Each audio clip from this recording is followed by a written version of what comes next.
नमस्कार विद्यार्थी मित्रांनो, मी प्रियंका ग्लोबल ऑनलाईन मराठीमध्ये आपल्या सगळ्यांचं मनापासून स्वागत करते.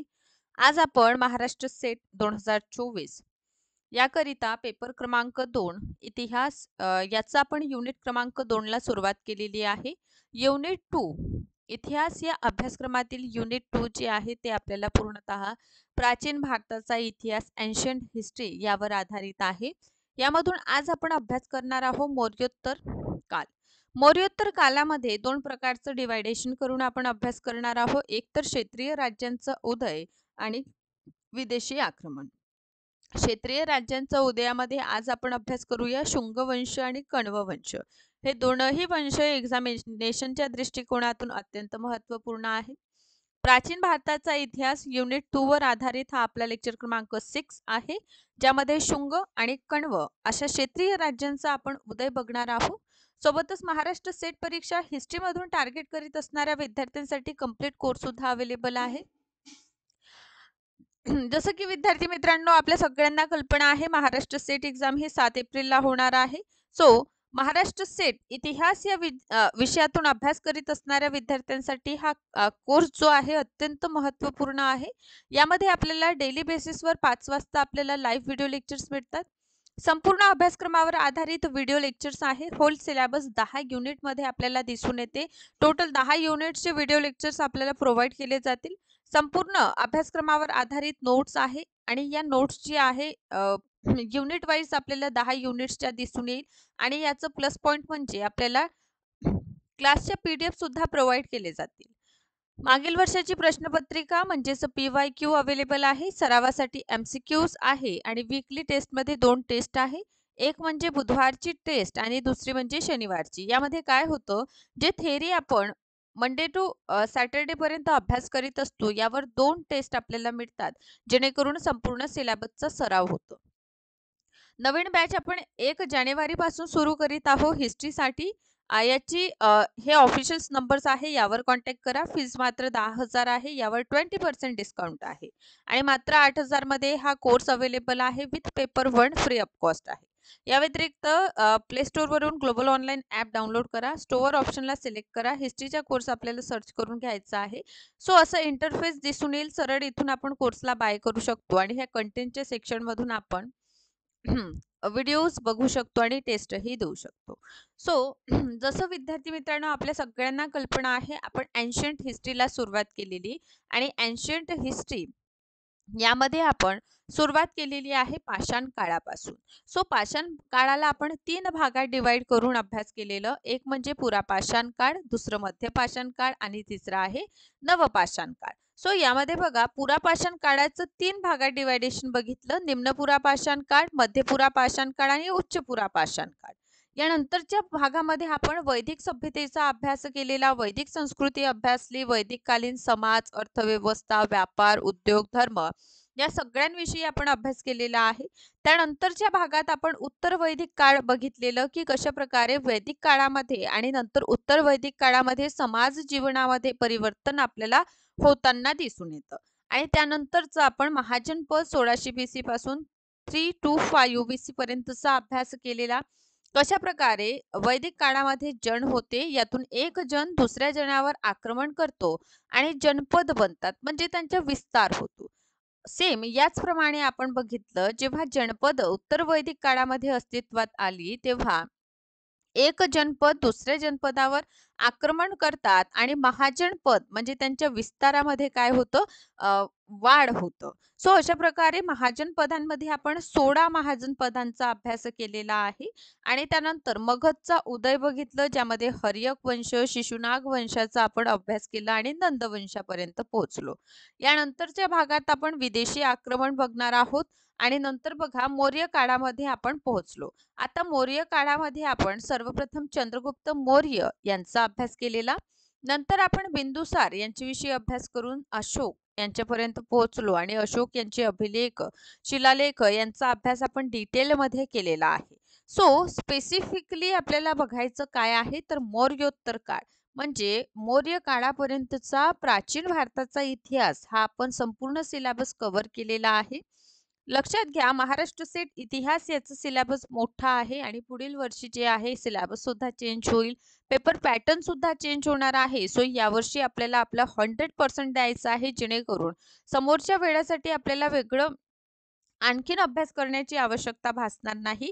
याच अटेम्प्टमध्ये आपली एक्झामिनेशन जी आहे ते आपण क्वालिफाईड होऊन जाऊ, आहे ना. सो त्यासाठी आपल्याला एक्स्ट्रा एफर्ट सुद्धा लावणं खूप महत्त्वाचं आहे. त्यासाठी कंप्लीट कोर्स सुद्धा आपल्याकडे अवेलेबल आहे. सो लवकरात लवकर या कोर्सला जॉईन व्हा, जेणेकरून येणाऱ्या एक्झामिनेशनमध्ये आपण आपलं एक्झामिनेशनची जी तयारी आहे त्याला आणखीनच बूस्टअप होईल. ओके. सो आज बघा, मौर्योत्तर काळ आपण अभ्यास करूया. सो यामध्ये क्षेत्रीय राज्यांचं उदय आणि विदेशी आक्रमण. आता काय होतं, मौर्य साम्राज्याच्या पतनानंतर क्षेत्रीय राज्य काय करतात, आपलं विस्तार करतात, है ना. सो या विस्ताराअंतर्गतच आपण सर्वप्रथम शुंग यांचा अभ्यास करणार आहोत. त्यानंतर कण्व वंश बघूया, वाकाटक वंश बघूया आणि सातवाहन वंश बघूया. सो वाकाटक आणि गुप्त हे पॅरलर चालत असतात, माहित आहे आपल्याला. वाकाटक आणि गुप्त वंश हे पॅरलली सुरू असल्यामुळे यांचा अभ्यास आपण कधी करणार आहोत, तर गुप्त कालखंडामध्ये. ओके.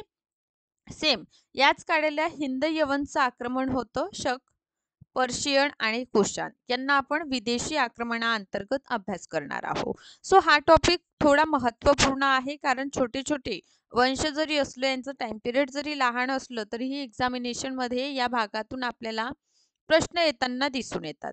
त्यामुळे आपल्याला आपलं प्रिपरेशन आणखीन व्यवस्थित करून घ्यायचं आहे, जेणेकरून या भागातून जर कोणतंही प्रश्न एक्झामिनेशन मध्ये आलेलं, तर आपण 100% त्याला अचूक उत्तर देणार आहोत. ओके. सो बघा, मौर्योत्तर कालखंडामध्ये काय होतं, मौर्य साम्राज्याच्या पतनानंतर क्षेत्रीय जे शक्ती आहे ते आपलं पाय पसरवायला सुरुवात करतात. आता मौर्योत्तर राजनीती इतिहास म्हणजे जे 185 ईसा पूर्व मध्ये समाप्त झालेला आणि म्हणजे एवढं मोठं जे एम्पायर आहे ते आता काय झालं, खंडित झालेलं. यातूनच मौर्य साम्राज्याच्या विघटनानंतर मोठा साम्राज्य स्थापन होऊ शकले नाही आणि मौर्य साम्राज्यांच्या अवशेषावर अनेक छोटे छोटे जे आहे क्षेत्रीय राज्य जे आहे त्यांचं उदय होताना आपल्याला दिसून येते. आणि हे जे छोटे छोटे वंश अस्तित्वात आलेले आहे, यांचे संस्थापक जे होते ते ब्राह्मण होते, है ना. सो मगधवर सर्वप्रथम शुंग आणि त्यानंतर कण्व, है ना. त्यानंतर आंध्र सातवाहन वंश, कलिंगमध्ये चेदी वंश यांचा उदय आपल्याला होताना दिसून येते. सो क्रमवारीपणे यांचाच अभ्यास आपल्याला करायचा आहे, ज्यामध्ये शुंग वंश बघा. शुंग डायनॅस्टीचे संस्थापक असतात पुष्पमित्र शुंग. सो म्हणूनच या वंशाला शुंग असं म्हणतात. आता यांचं टाइम पिरियड आहे 185 ईसा पूर्व पासून 149 ईसा पूर्व पर्यंत. आता पुष्पमित्र शुंग जे आहे, आता लक्षात घ्या, मौर्य साम्राज्य. ओके, इथे लिहिते मी मौर्य डायनेस्टी किंवा मौर्य साम्राज्य. ठीक आहे. याचं लास्ट रूलर असतात बृहद्रथ, है ना, बृहस्थ. बृहस्थ यांची हत्या आपण बघतो की शुंग वंश म्हणजे यांची हत्या करून काय होतं, नवीन डायनेस्टी उदयाला येतात आणि हे नवीन वंश म्हणजे शुंग वंश, है ना. ज्याचे संस्थापक कोण आहे, पुष्पमित्र शुंग आहे. आता यांचं जे जाती होती ते ब्राह्मण होती, है ना. भारद्वाज ब्राह्मण होते. आणि लक्षात घ्या, आपण बघतो की बर हर्यक वंशापासून तर अशोक यांच्या टाइम पिरियड पर्यंत बौद्ध धर्माचा विकास झालेला आहे. पण आता क्षेत्रीय राज्यांच्या उदयामध्ये आपण बघतो की हे ब्राह्मण होते, त्यामुळे यांना ब्राह्मण म्हणजे संरक्षणामुळे ब्राह्मण राज्य सुद्धा या टाइम पिरियड मध्ये आपण अस्तित्वात दिसून येतं. सो मौर्य वंशांचे अंतिम शासक बृहद्रथ यांनी पुष्पमित्र शुंग यांचं सेनापती होता. पर्टिक्युलरली शुंग जे आहे, पुष्पमित्र शुंग हे बृहद्रथ यांचे सेनापती होते आणि परिस्थिती बघून त्यांनी काय केली, बृहद्रथ यांची हत्या केलेली, है ना. जेव्हा एक सैन्य प्रदर्शनात निरीक्षण करीत होते, तेव्हा पुष्पमित्र यांनी सेनेच्या समक्ष खुल्या मैदानातच त्यांची हत्या केलेली, कारण ते राज्य सांभाळण्यामध्ये असक्षम होते. याच कारणाने आपल्याला दिसून येते की त्यांनी हत्या केलेली आणि स्वतः सिंहासनावर आरूढ झाले. यातूनच त्यांनी आपल्या नव्या राजवंशाची स्थापना केली आणि ते म्हणजे शुंग डायनेस्टी, है ना. सत्ता घेतल्यानंतर पुष्पमित्र यांनी मौर्य साम्राज्य एकत्र करण्याचा प्रयत्न केलं. आता अवंती राष्ट्र येथे त्यांनी विदिशा नगर याला साम्राज्याचं काय केलं, राजधानी बनवली. आता हा प्रश्न महत्त्वपूर्ण ठरतो. का बरं? कारण या पूर्वीची राजधानी होती ते आपल्याला काय दिसून येते, पाटलीपुत्र म्हणजे मौर्य वंशीय शासक यांची राजधानी पाटलीपुत्र आपल्याला दिसून येतात है ना.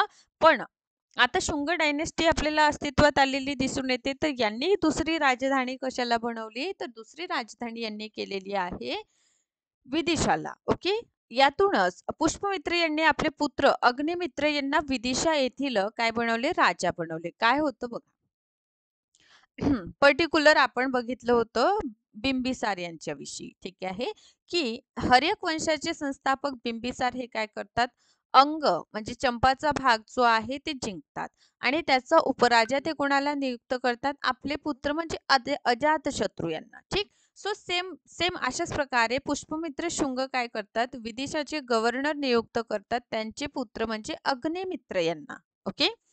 त्यांच्या टाइम पिरियड मध्ये दोन सैन्य अभियान झालेली आहे. पहिला म्हणजे विदर्भ विजय यांच्या टाइम पिरियड मध्ये आपल्याला दिसून येते आणि सेकंडली यवनांचं आक्रमण झालेलं होतं आणि यवन आक्रमणाला सुद्धा त्यांनी काय केलेले आहे, नेस्तनाबूत करताना आपल्याला दिसून येते. सो हे दोन खूप महत्त्वपूर्ण आपल्याला दिसून येतं है ना. बर, हे दोन महत्त्वपूर्ण विजय म्हणा कोणाच्या काळामध्ये आहे, तर पुष्पमित्र शुंग. आता पुष्पमित्र शुंग यांच्यासाठी अग्निमित्र यांनी हे विजय विदर्भ विजय जे आहे ते केल्याचं आपल्याला दिसून येते. आक्रमण विफल केलेलं आणि विदर्भ विजय पुष्पमित्र विदर्भ शासक यज्ञसेन होतं. ठीक आहे, या टाइम पिरियड मध्ये यज्ञसेन जे आहे ते विदर्भचे शासक होते आणि त्यांनी काय केलेलं, स्वतःला स्वतंत्र शासक म्हणून घोषित केलं. त्यामुळे विदर्भावर आक्रमण करण्यात आलं. ओके. पुष्पमित्र यांचे पुत्र अग्निमित्र यांनी आक्रमण केलेलं आहे या विदर्भ भागावर. ठीक आहे. पुष्पमित्र यांना यवन आक्रमणाचा सुद्धा सामना या टाइम पिरियड मध्ये करावा लागला. पहिला यवन आक्रमणकारी होता ट्रमेंट्रियस यांच्या नेतृत्वाखाली झालेला आणि दुसरं झालेलं आहे मेनांडर यांच्या नेतृत्वाखाली. हे काय आहे, आक्रमण करणारे आहे हिंद यवन शासकांची हे नावं आहे. ठीक आहे. सो पुष्पमित्र शुंग यांच्या टाइम पिरियड मधील दोन महत्त्वपूर्ण विजय आपल्याला दिसून येते. एक तर विदर्भ, आता विदर्भ येथील शासक कोण होता, तर यज्ञसेन होता आणि या अभियानावर त्यांनी आपले पुत्र म्हणजे अग्निमित्र यांना पाठवल्याचं आपल्याला दिसून येतात. सेकंडली लक्षात घ्या, यांच्या काळामध्ये हिंद यवनांचं सुद्धा आगमन झालेलं, आक्रमण झालेलं आणि यावेळेस पहिला जो हिंद यवनांकडून आक्रमण झालेलं तो ट्रमेंटियस यांच्या नेतृत्वाखाली झालेला आणि दुसरा म्हणजे मेनांडर यांच्या नेतृत्वाखाली होताना आपल्याला दिसून येते. सो हे दोनही गोष्टी खूप महत्त्वपूर्ण ठरणार आहे आपल्या एक्झामिनेशन साठी, त्यामुळे लक्षात घ्या. शुंग डायनेस्टी. ठीक आहे, शुंग वंशाचे संस्थापक कोण आहे, पुष्पमित्र शुंग आहे. कोण आहे, पुष्पमित्र शुंग आहे आणि पुष्पमित्र शुंग यानंतर त्यांचे पुत्र म्हणजे अग्निमित्र जे आहे ते शासक होताना आपल्याला दिसून येते ना. त्यामुळे आपल्याला लक्षात घ्यायचं आहे हे दोनही नाव. कधी काळी काय असतं, हे छोटे छोटे डायनेस्टीचे जे शासक आहे, जे रूलर आहे त्यांच्यावर सुद्धा आपल्याला प्रश्न किंवा त्यांच्या शासकांची नावं जी आहे ते आपल्याला विचारताना दिसून येतात. त्यामुळे आपल्याला काय करायचं आहे, हे जे गोष्टी आहे त्याला व्यवस्थितरित्या नोट डाऊन करून घ्यायचं आहे. यानंतर थोडं आपल्याला धनदेय यांचं अयोध्या अभिलेखातून माहिती मिळते. आता बघा, मौर्योत्तर काळामध्ये जे शुंग डायनेस्टी आहे यांची माहिती देणाऱ्या धनदेय यांचा अभिलेख आहे ज्याला अयोध्या अभिलेख असे म्हणतात आणि सेकंडली भरहुती अभिलेख आहे किंवा गरुड स्तंभलेख आहे ना. तर हे तीनही महत्त्वपूर्ण सोर्सेस आहे ज्यातून आपल्याला शुंग डायनेस्टी विषयी माहिती मिळते. त्यामुळे हे सुद्धा गोष्ट आपल्याला नोट डाऊन करून घ्यायची आहे. स्पेसिफिकली इथे बघा, धनदेय यांचा अयोध्या अभिलेख जे आहे या अभिलेखातून आपल्याला अश्वमेध यज्ञ केल्याची माहिती मिळते. म्हणजे पुष्पमित्र शुंग जे आहे त्यांनी 2 वेळा काय केलं आहे, अश्वमेध यज्ञ केलेला.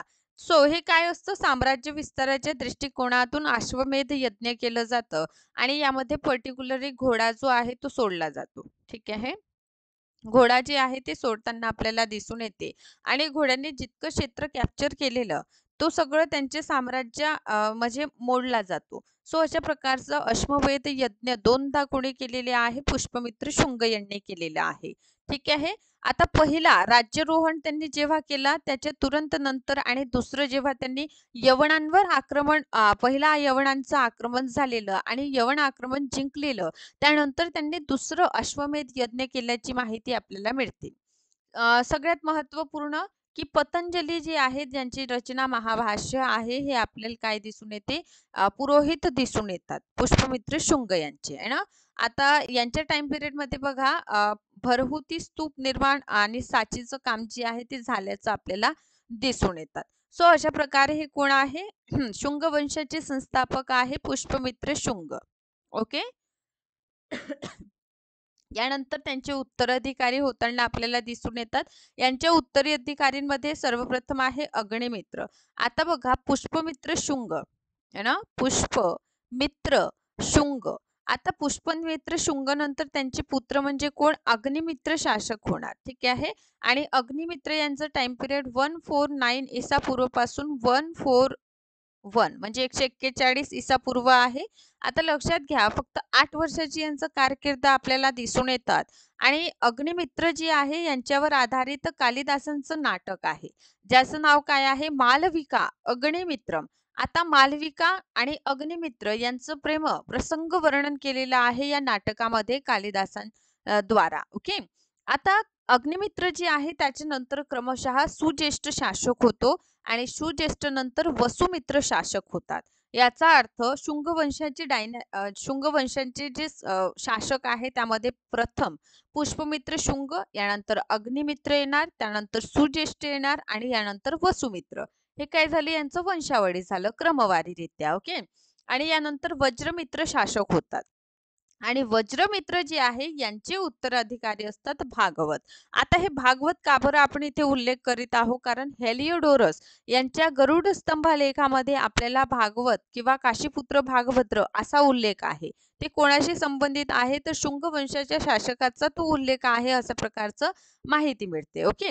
सो भागवत किंवा भागभद्र सुद्धा आपण यांना म्हणू शकतो भागभद्र. ठीक.